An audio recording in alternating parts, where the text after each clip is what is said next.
Deputy મેયરના વોર્ડમાં જ drainage ઉભરાવાને કારણે ડ્રેનેજના પાણી રસ્તા પર ફરી વળતા સ્થાનિકોને હાલાકી.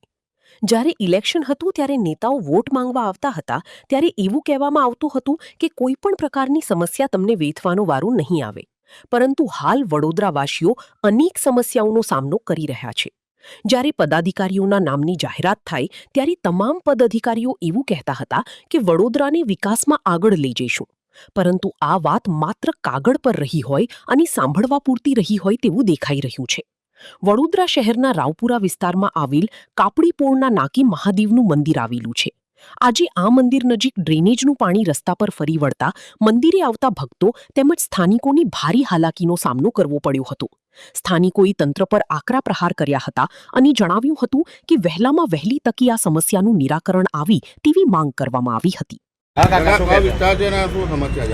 આનામાં તો આ મહાદેવના મંદિર પાસે અનેક વાર મહિનામાં 3 થી 4 વાર તો આવી રીતે 15 દિવસ પાણી નીકળે અને ગંદુ આવે છે ને ગરડા માણસો તો પડી જાય છે, લપસી જાય છે. શેનું પાણી નીકળે છે? ગટરનું હોય, નળનું હોય, કશું કોઈને ખબર જ નથી અને કોઈ જાતની કોઈ ફરિયાદ નોંધાવે કોઈ સાંભળતું નથી.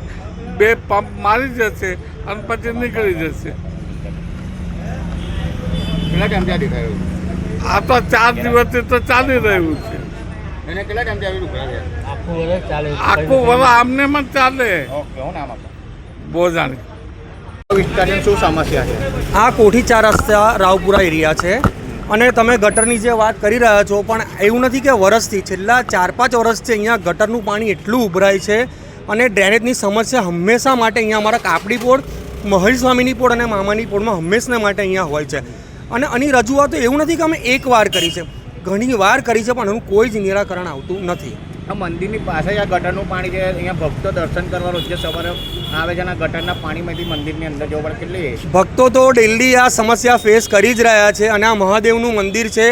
આ 100 વર્ષ જૂનું મંદિર તમે એવું કહી શકો અને ડેલી સવારે ભક્તો અહીંયા પૂજા કરવા માટે આવે છે અને એમને પણ આ ગટરની સમસ્યાનું એ કરવું પડે છે. પણ જો કે તંત્રએ પણ જોવું પડે કે મંદિર છે તો અહીંયા તો એમને સાફ સફાઈ એમને રાખવી જ જોઈએ. પણ ના કોઈ જ નહીં, અહીંયા કોઈ આંટો જ નથી મારતું. અહીંયા મેયરનું વોર્ડ ગણાય છે અને પ્રી મોસમની મોટી વાતો કરતી હોય આ કોર્પોરેશન. ગટરનું આટલા જ વરસાદમાં ગટરનું પાણી બહાર નીકળી આવે છે. શું કહેશો? ગુજરાતમાં વડોદરા શહેર માટે એવું કહેવાય છે કે પ્રી મોન્સૂનની કામગીરી બટ પ્રી મોન્સૂનની કામગીરીમાં 0% અહીંયા બરોડા શહેરમાં કામ થાય છે. કોઈ જ વર્ક થતું નથી. અહીંયા ખાલી વાતો જ થાય છે. નેવર અહીંયા કે મેં સાંભળ્યું હોય કે અમારા એરિયામાં ડ્રેનેજની સમસ્યા ક્યારે પણ સોલ્વ થઈ હોય. અત્યારે પણ તમે જોઈ રહ્યા છો અહીંયા ગટર એ જ રીતે ફ્લો થઈ રહી છે અને હમણાં જ કેટલા લોકો અહીંયા દર્શન કરીને ગયા અને કન્ટિન્યુ ચાલુ જ છે. એટલે આ સમસ્યા મને નથી લાગતું કે આ ચોમાસામાં પણ હલ થાય. શું નામ આપો? કપિલ પંડ્યા.